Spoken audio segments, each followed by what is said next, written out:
Namah Shivaya. Om Sahana Bhavatu Sahanau Bhunaktu Sahaviryam Karavavahai Tejasvinavadhitamastu ma vidvishavahai. Om Shanti Shanti Shanti.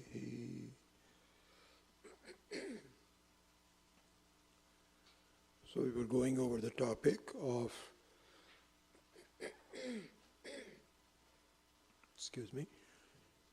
the importance of eligibility is what we were discussing. So I will make a few points about the eligibility, and then we will move on. I want to really get into the importance of vichara. So it's interesting, I was watching Puja Swamiji's picture as you enter the kitchen area, on the right hand side there's a very beautiful large picture with a garland, and it has two sayings by him on either side of the picture. And it was just reminded that I need to talk about both of them very briefly. Just a few minutes on that. Very similar to what Swami Akhandananda also has been saying. So he says,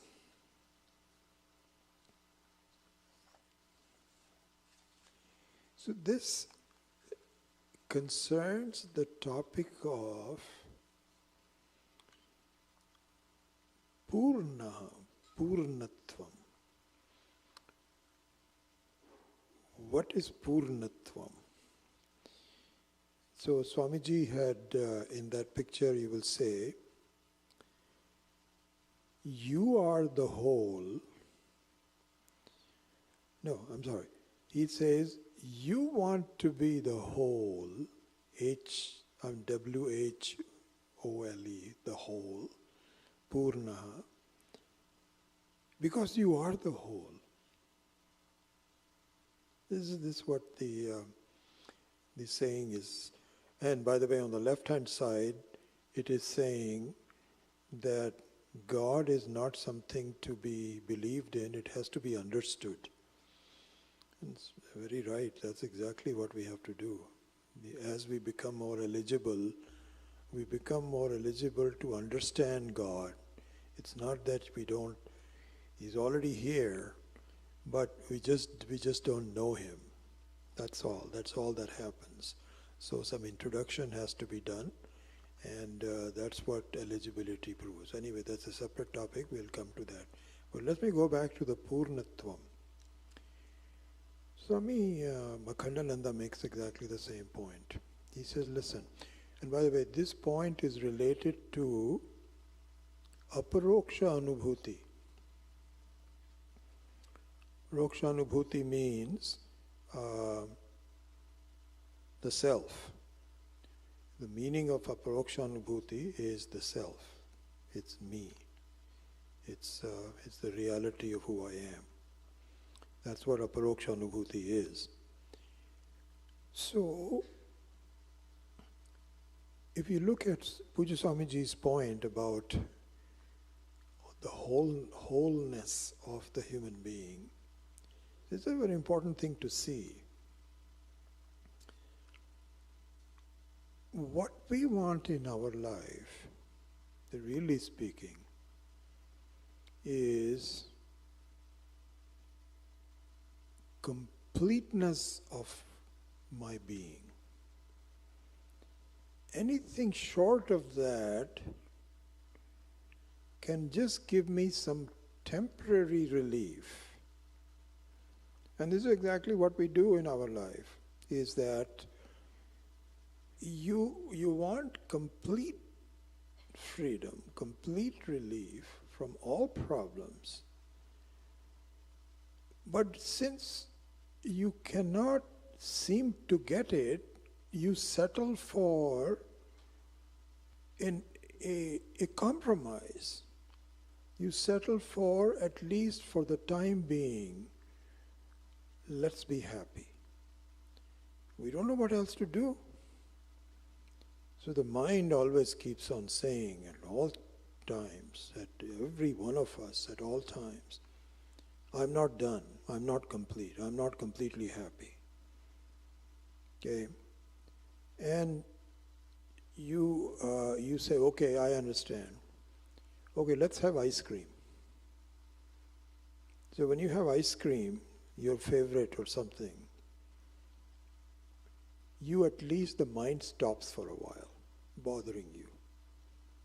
So there is a symptomatic relief, and you feel, I'm okay now, my mind's not bothering me, I'm okay, there's nothing wrong, it's okay.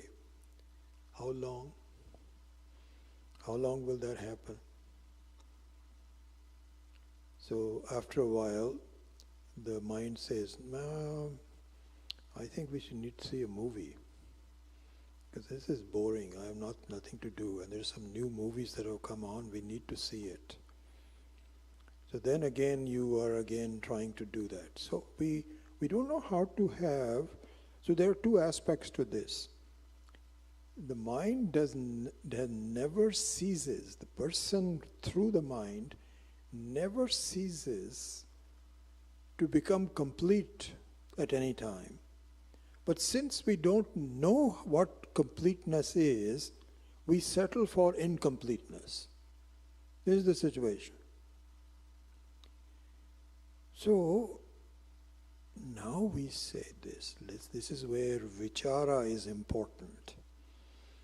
So, sense of completeness means what? Another way from a mathematical standpoint is we are seeking infinity. We do not want a large number, although we settle for a large number. Large number meaning it looks like my life is doing okay, my health is okay, my family is okay, I have enough money, and so this is what the sense of completeness is for the time being. But it doesn't last. That's a large number, but it's not infinity. So now, look at this point. This is a very important point to see.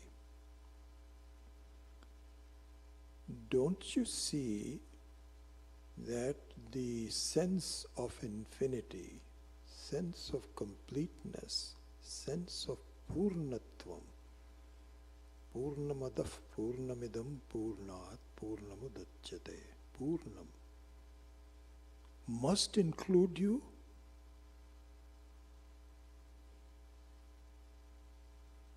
Is it possible for Purnam to not include you at any one time?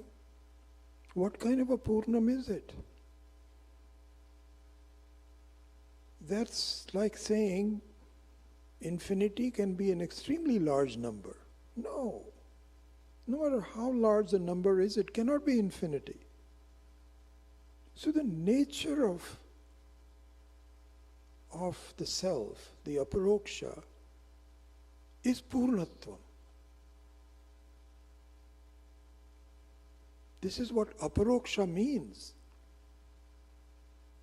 This is what we have to really understand. How is it that I am Purnaha and I don't see it? In some other simply ways, it's kind of like, supposing you have $1 billion in the bank and you are begging for the next meal. How is that possible? It is only possible if you do not know that you have $1 billion. That's all. You have it. So this definition, when I was there, I just saw Puja Swamiji's quotation, exactly the same thing. That we seek for wholeness forever because we are the wholeness. This is what is called Aparoksha. And an understanding of that, the experience based on what the Shastra says, is Aparokshanubhuti. So that's another point I just wanted to bring up.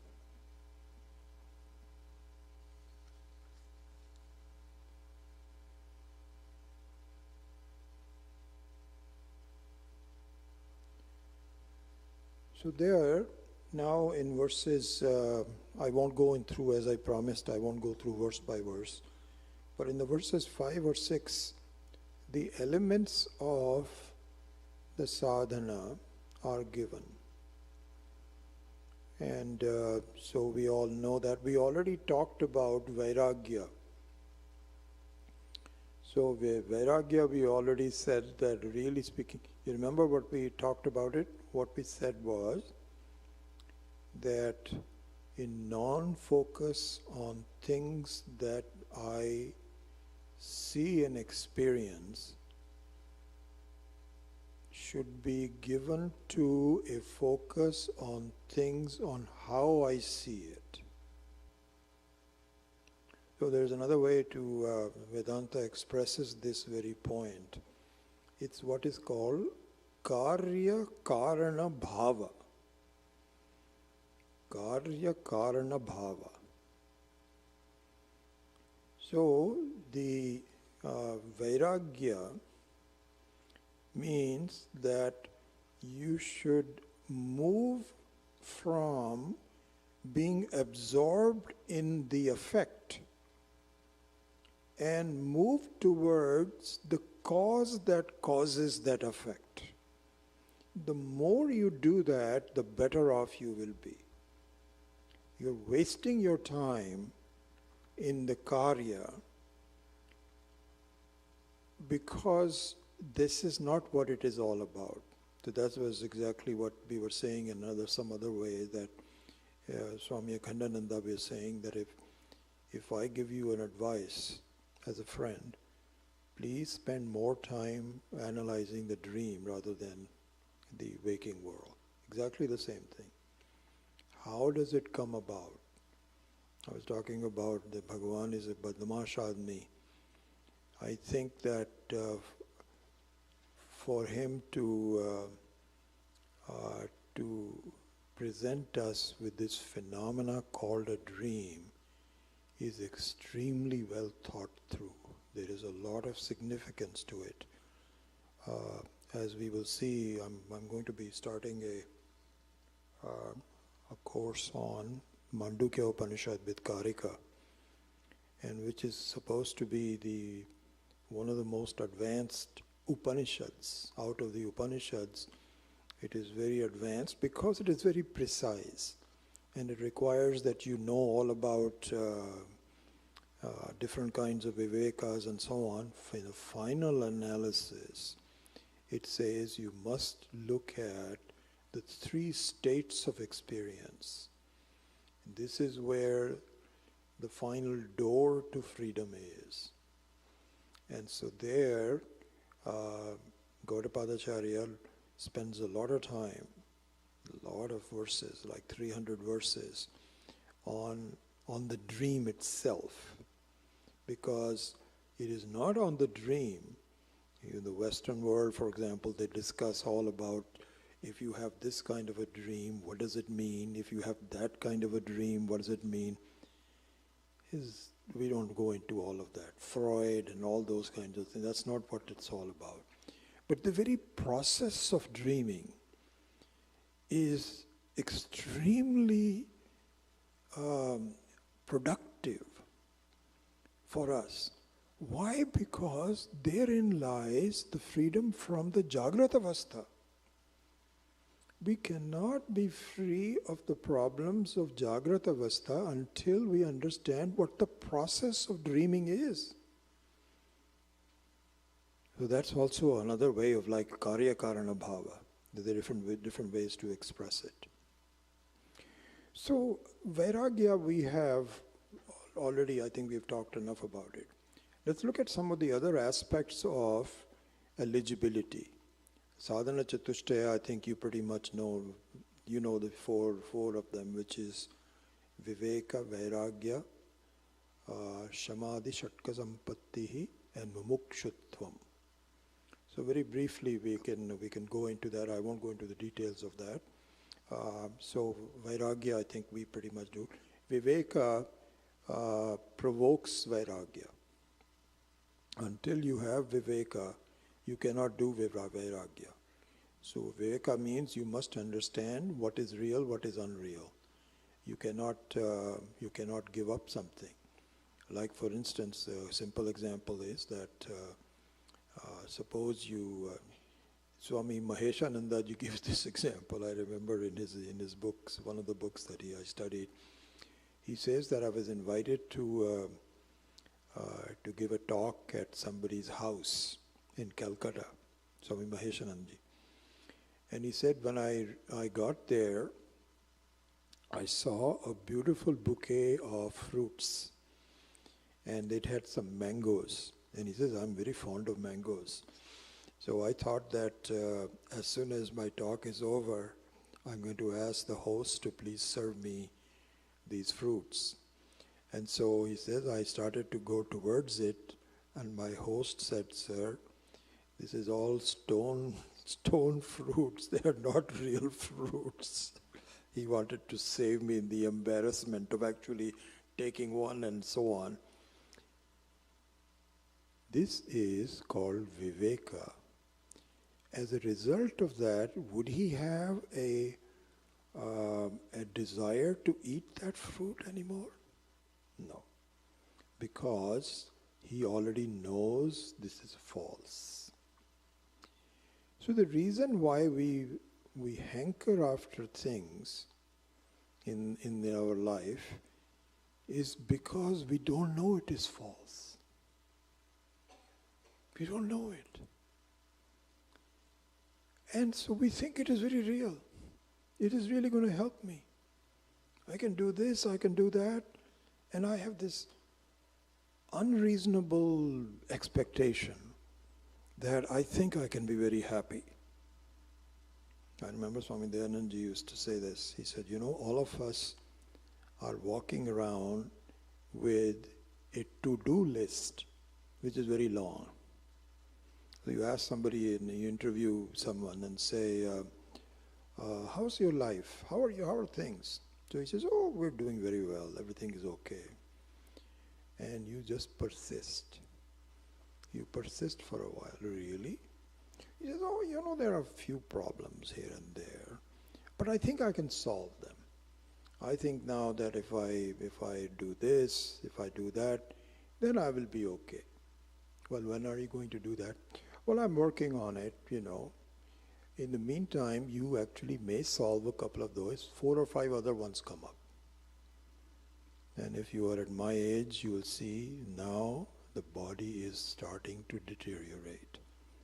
And so you solve one problem, something else comes up. This is never going to end. Never going to end. And so to have an expectation that I am just going to be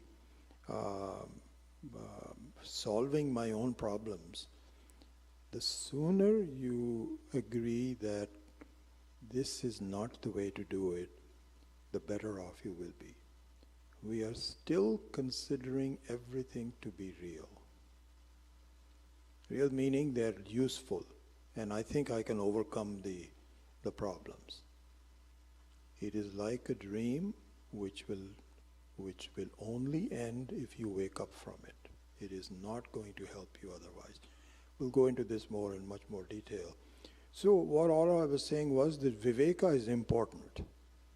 Until you know that there is a sense of falseness to the world, you will never give up your focus and absorption to the outside things. And it comes slowly, one at a time. It's not going to happen where somebody says, you see, this is all false, isn't it? So just give it up. You say, okay, I'm done. Not going to happen. Your mind says, what are you talking about? Well, that was one Swami who just gave. He just wants some funds from you. This is a real thing. Didn't you just have a headache yesterday? Wasn't that real? So the counter arguments go on and on. It is not. It comes very slowly. Slowly you feel, my goodness. So there's an interesting thing. Viveka and Vairagya both go together. I think one of the things I still remember from Swami Chinmayananda's, I was only there with Swami Chinmayananda for 2 years before I met Swami Dayananda. But in those 2 years, I listened to him a lot, followed him as much, and some of his ideas have stuck. One of them is about vasanas, which I will talk about in much more detail in a few minutes, some later. But one of the things he used to say was, a bird cannot fly without 2 wings. And the 2 wings are Viveka and Vairagya. You should understand what is false, what is real, and then have the wisdom to give up what is false. So these 2 things are one of the 4 things of the sadhana chatushtaya. Then a few things about shamadama and shraddha, etc., and then mukshutvam. So I will try to do this rather quickly. You know most of this, but just some additional points.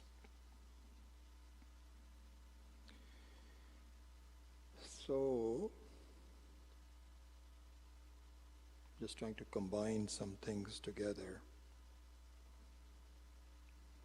Okay, so let me do this.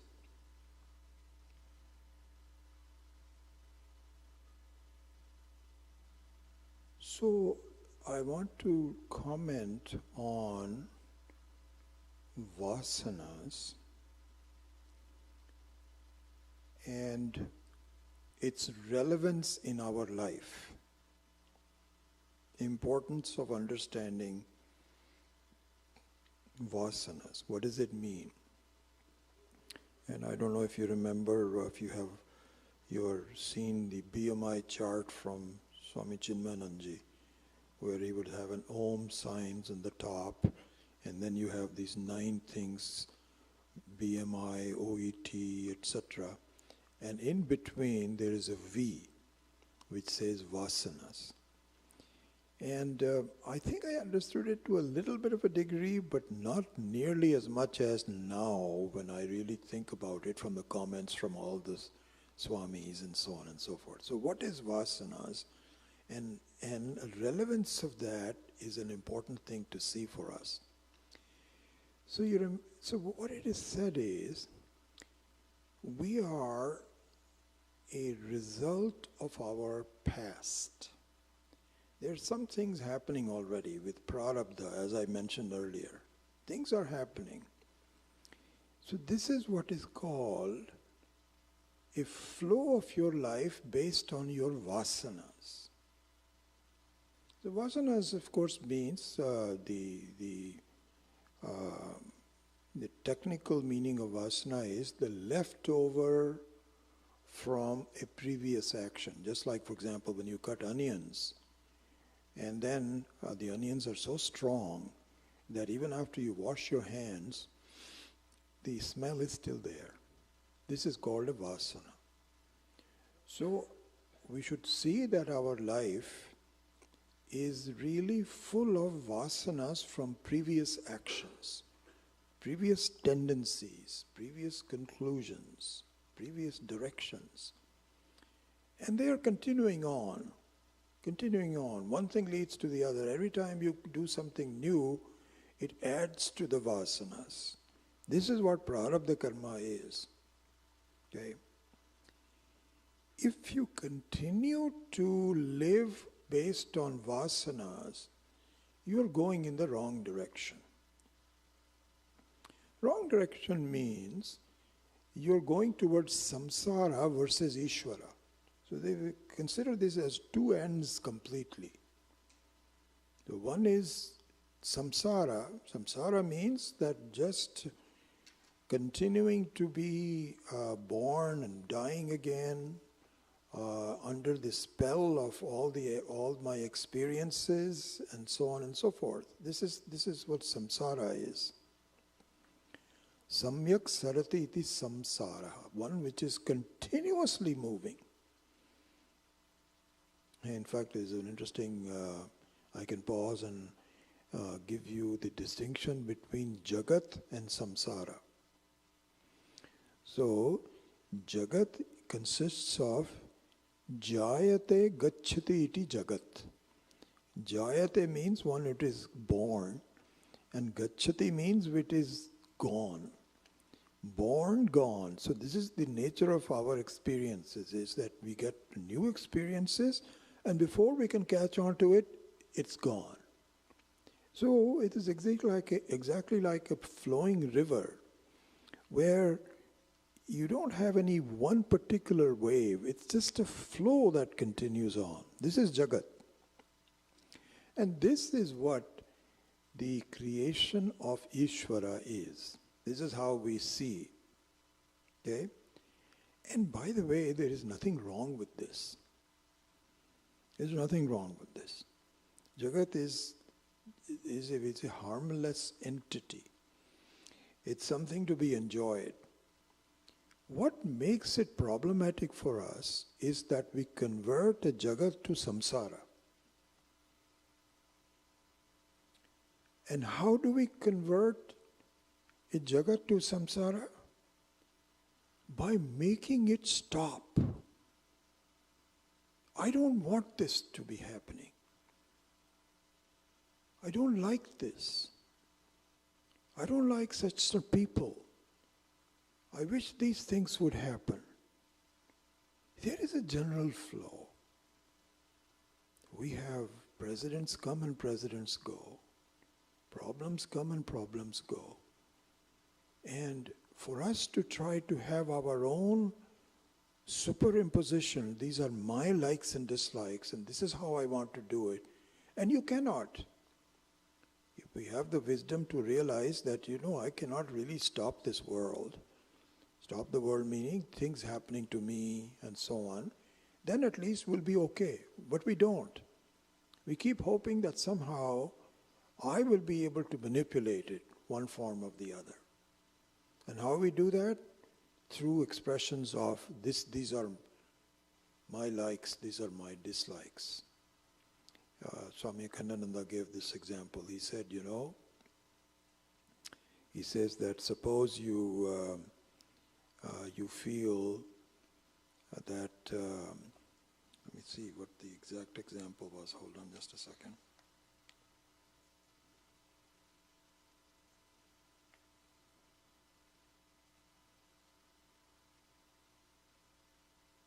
Yeah. This could be a definition of mumukshu. Mumukshu is one of the four chatushtaya, mumukshuta. So he said that there was a sadhaka, a brahmachari who came to a Mahatma and said, Swamiji, make me see the infinity. Make me free. I want to see Ishvara. I'm very desperate for it. I want to really do anything to do that. So Mahatma says, really? Are you sure you want to do that? I say, yes, that's why I came to you. Why else would I come to you? So Mahatma says, okay. Suppose I take $100 from you and you have your wallet sitting there, and while you're talking to somebody, I take some money from you and steal it, and how would you feel about it? Tell me really. So he said, sir, I'm not going to, I don't think you will do it, but if you were to do that, I will feel very bad about it. So the Mahatma told him, look at your unreasonableness. You want infinity, but you cannot let go of $100. Does it seem reasonable to you? You want the moon, and you're not willing to even try to go there. This is stupidity. If I steal $100 from you, I am doing you a favor. Don't you see this? That you should see that there is no trust left in this world. Even a Mahatma steals money from me. What kind of a world is this? Exactly. That's what I wanted to tell you. There is nothing in this world that you should trust. You don't need to trust anybody. Let go. Let things happen what they are. You should be grateful that people create problems for you, because that's the only way you will turn away from it. This is the definition of mumukshuta. He says you are being unreasonable. Mumukshuta doesn't mean, oh yes, one day I will be completely free. What day are you going to be free? When is that going to come? Until you give up your sense of possession and the reality of the world and so on, now, at least try to do that. How are you going to help? So this is also part of the Chadana Chatushtaya. This is also the mumukshata. So we have false reasons that, I'm very desperate for, just like this beautiful example I thought, that I want freedom, I want to give up everything. But I'm not going to tolerate somebody stealing $100 from me. Let them steal. Yeah, there was a real life example. Honestly, this is something somebody told me in Rishikesh. I don't remember the name of the Swami who was there. I think he passed away in fact, I think it was the same Swami who passed away while we were having a retreat at Rishikesh with Pujya Swami Dayanandji. I remember that very well. So somebody told me a story about this Swami. I'm sorry, I don't remember his name. So what happened was that because Rishikesh can get very cold in the winter time. There's no heating. So there may be some room heaters or something. And we used to go there in the January, February time frame if the Mahashivratri was there, very cold. So this story was about a Swami living there.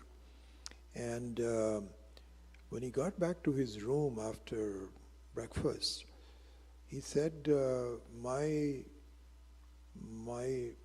blanket and rajai is missing. So he asked somebody, hey, did somebody take my blanket and rajai, the quilt on top of it, for washing or something? So he says, no sir, no, we didn't do that. So the watchman, this is a real story, life story. The watchman said, oh my God, I saw a young kid. He was like 12, 13 years old. He had these things quickly, and he was wrapped up, and he was quickly running away. I think he stole it. So the Swami said, oh my God, this is terrible. So everybody said, oh, what happened? He says, I don't understand. That was an old blanket. If he really needed it that much, I would have given him a new blanket. This is what he was upset about. That there is a youngster who is so poor that he really needs this blanket. And everybody was saying, oh, what a person this is. Just amazing. We all thought that he was going to be very sorry that his blanket got stolen. But instead, he was very sorry that he has been using this blanket and rajai for the last 2 years. It's so torn and old. Why did he have to do that? If he just came to me, I would have found a new one for him. This is mumukshuta. This is the real thinking. And this is where we need to get to that point in our life. It may not be easy, but until we know exactly where we are going, we are not going to get there. In fact, the same point on that.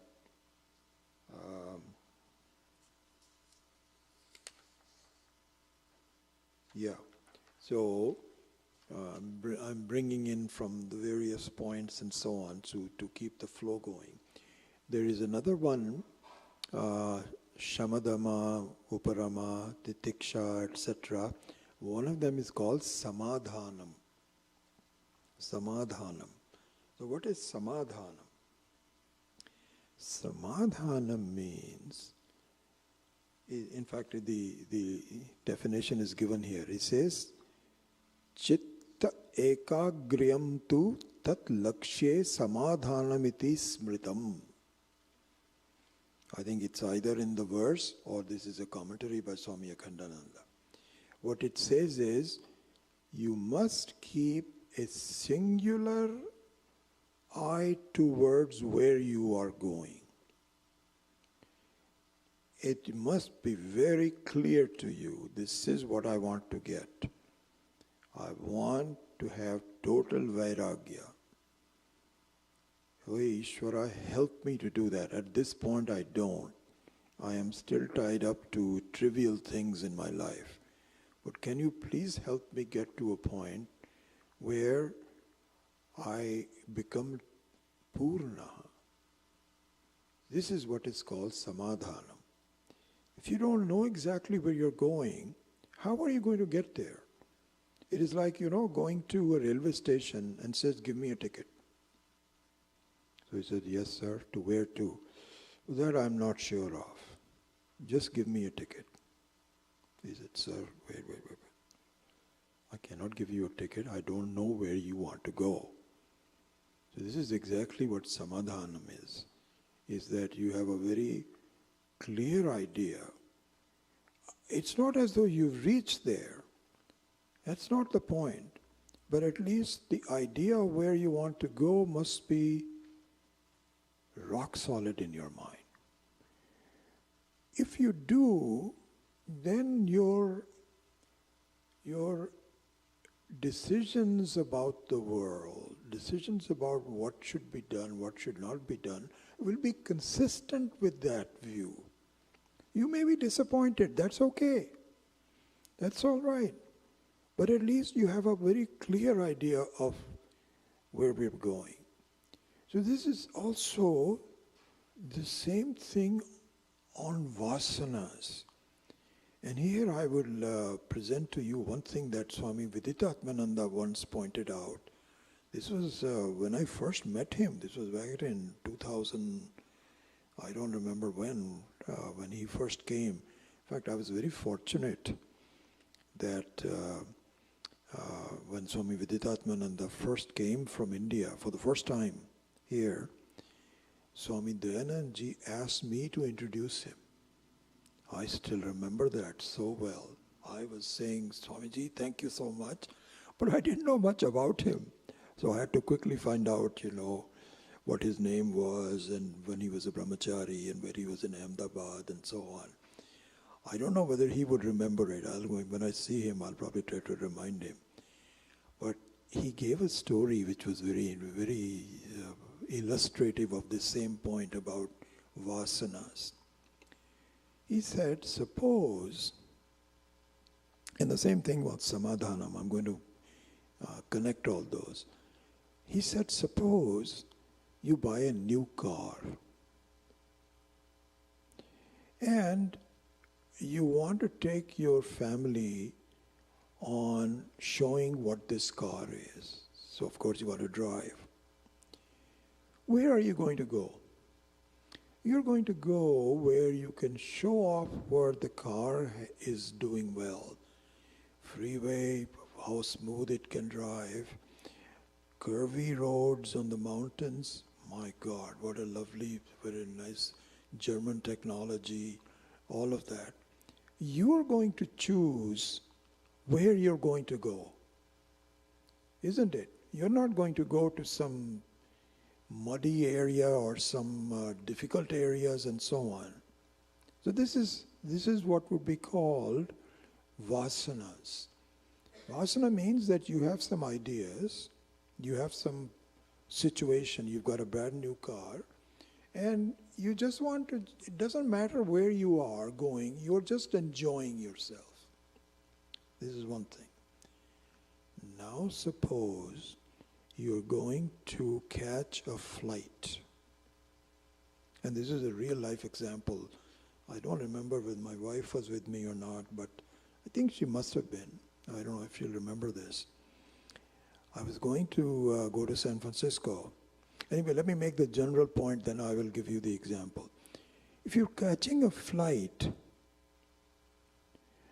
and if you have to pass through some areas that are very bumpy and are not pleasant, are you going to hesitate going through that? No, because you have an idea that I must get to San Francisco by 5:30 in the morning to catch the 7 o'clock flight. That is what's in your mind. And where you go and whether it is pleasant or unpleasant doesn't make any difference. So I remember this one example. We were going towards San Francisco, and 101 was closed that day. They had 3 out of the 4 lanes, 3 of the lanes were being resurfaced, and only 1 lane was open. And there was a big, big line. I mean, we had given a normal thinking that we're going to get to San Francisco in half hour, and then hour and a half before this, everything was okay. All of a sudden, it had come to a complete stop. It doesn't move at all. 10 minutes go by, 15 minutes go by, you've hardly gone more. Now we are panicking. I think we're going to miss the flight. So what we had to do was to get off of it, go on El Camino or some other place, and go through some lights and really even go through some semi-yellow lights and whatever. You were in such a rush. And I think we made it, but it was really harrowing. So this is the situation in life, that if I have a good idea of what I want to do, that has to be clear. This is where Shravanam comes in. Until the Shravanam is clear, I cannot really do anything else. After that, it doesn't matter whether you have a pleasant experience or an unpleasant experience. It is a difficult patch of life. You are saying, I don't want to give that up. So, vasana, so this is a point which is prevalent throughout the Aparokshanubhuti. And in fact, Swami Akhandananda says, giving into vasanas, vasana means that whatever life is happening, let it happen. I'm not going to change. This is the way it is a problem for a samsari. Whereas, if the Shruti says, here are the things you must do, if I don't follow that, whether it is difficult or not difficult, I have to follow that, I won't reach the goal. So that story by Swami Vijay was very, extremely useful in articulating this whole point. So now the last thing, and I think I'm going to probably just wind up the topic of eligibility and go into the importance of vichara. The last point is shamadhamma. So shamadhamma basically means you must make sure you are in charge, not the vasanas. And so this is a misnomer. All the Vacharyas will say this, that to have a feeling that whatever my mind says, I will do. If my mind says have coffee, I will have coffee. It says no, I don't want to have coffee, I won't have coffee. My mind says this, this is what I will do. This is not freedom. This is not freedom. Freedom is telling the mind, I want to fast today. And the mind says, what? You mean no food for the whole day? Yep, no food for the whole day. This is a big mistake. You're going to really feel sorry. I know. I want fasting. Then you are in charge. Then you are in charge. But habitual living is vasana living. And it does not really you cannot reach the point where you want to go. If sometimes you want to give in to the mind, that's okay too. But other times, Swami Vedananda was and also in the Swamis, I gained some points from them here and there. Swami Vedananda just said, treat the mind like a child. That was a very good advice. He says that if you let the child enjoy all the time, you're going to get it into trouble. If you don't allow it to enjoy some of the time, you're going to get it into trouble. But make your decisions based on what is good for the child at any one time. And so don't be afraid to say no. This is the relationship with our mind that we should have. I thought that was a very good advice. So now we can wrap up the topic of eligibility. We've covered the vasanas, we've talked about prarabdha, we talked about the karya karana bhava, all these aspects of making ourselves more subtle thinking, making our thinking more subtle, and be in control of my own life, be in control of where I want to be. This is what constitutes eligibility. And so with that, I think I may have left some things, but that's okay. All right. Then we go to the next topic.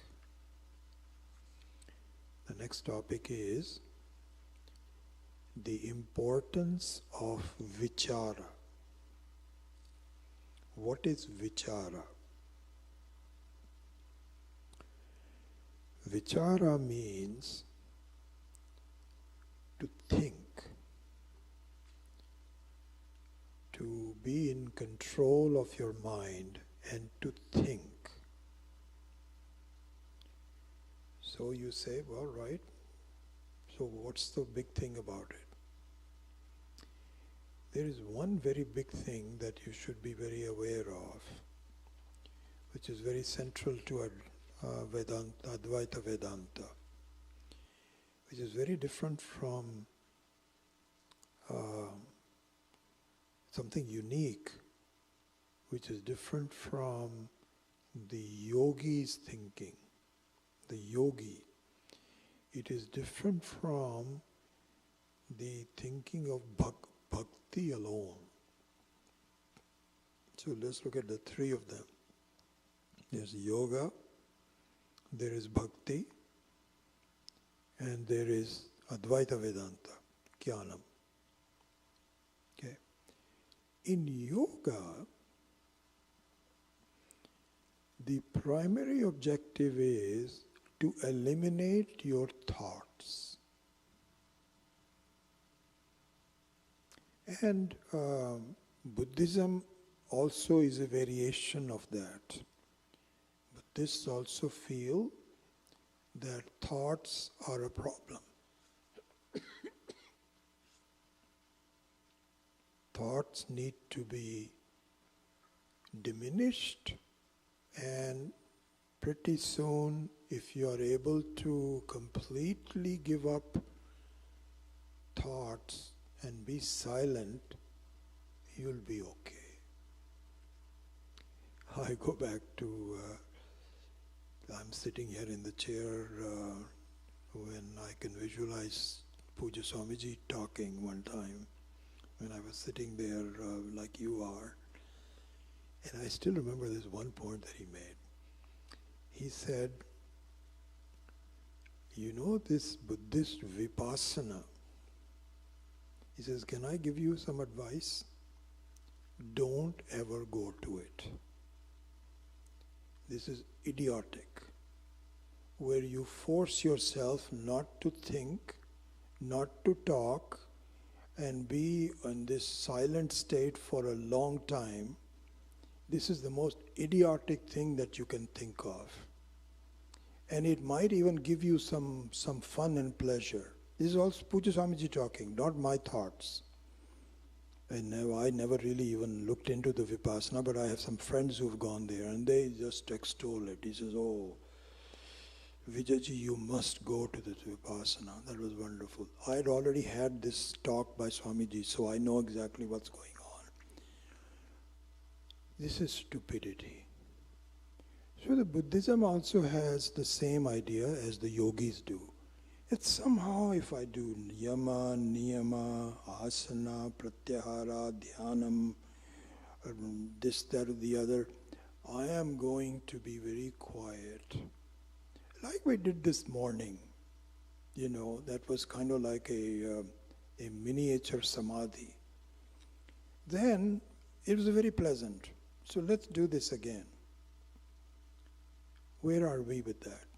You have pockets of peace interspersed with pockets of non-peace.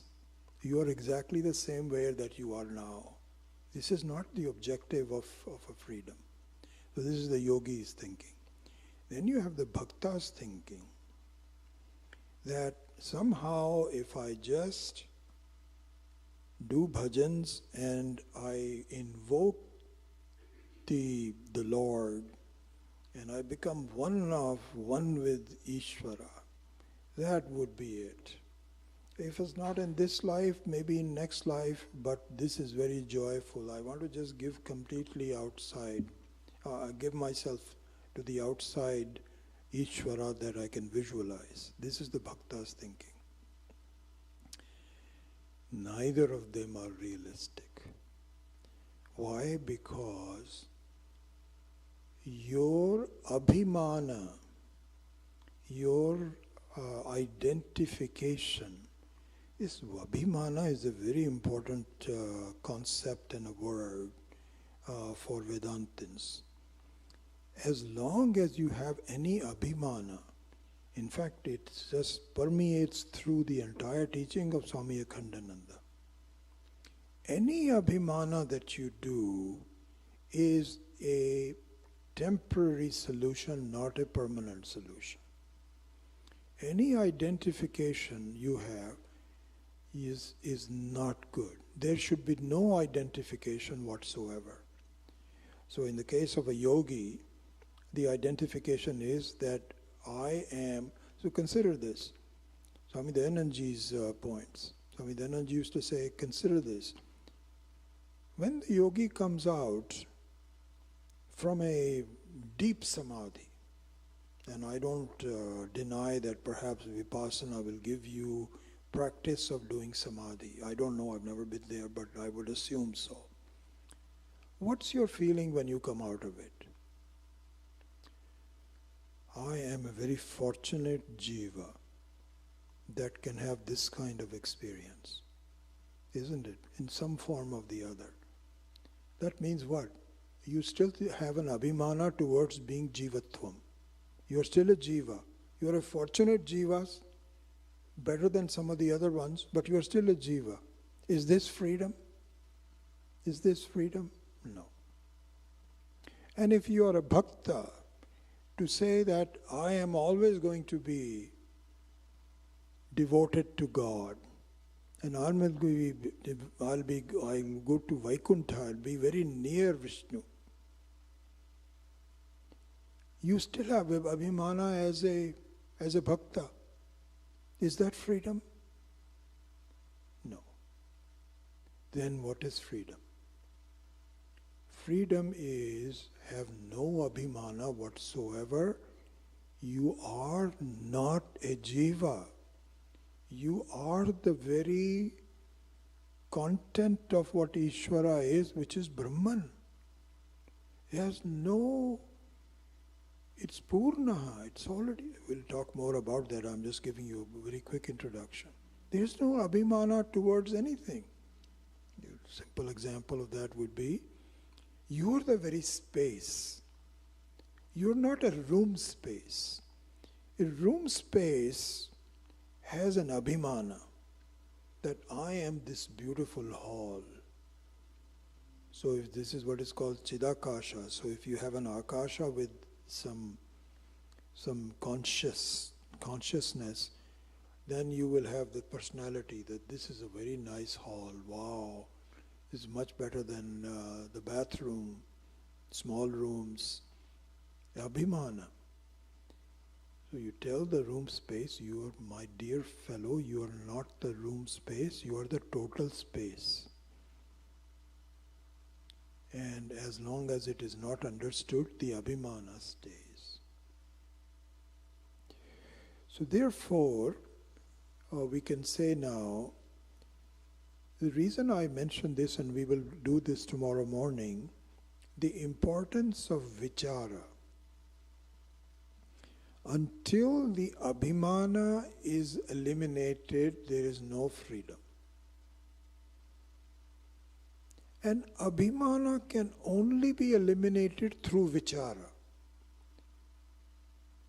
Swami Akhandananda makes this point. He says, vichara is like the light that exposes your problems. If the light itself is not there, how are you going to expose the problems? So to say that there is no mind, I am in samadhi, means that your vichara is suspended. You are just enjoying some temporary state of being. Fine. But vichara is the one that would eliminate wrong thinking.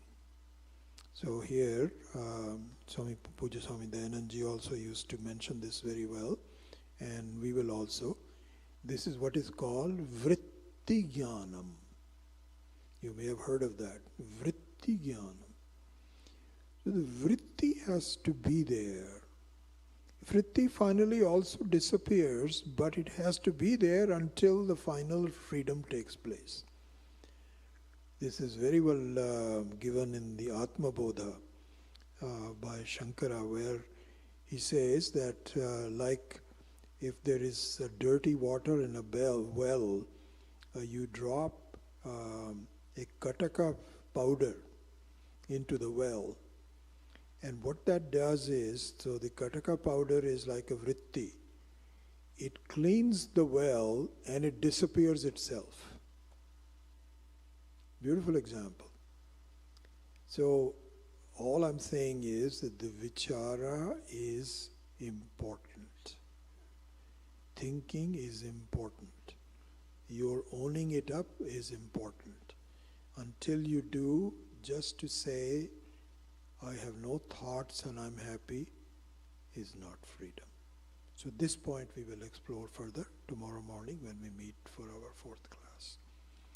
Om Asato Ma Satgamaya Tamaso Ma Jyotirgamaya Mrityorma Amritam Gamaya Om Purnamadav Purnamidam Purnat Purnamudachyate Purnasya Purnama Purnameva Vashishyate Om Shanti Shanti Shanti Harihi Om Shri Gurubhyo Namaha Harihi Om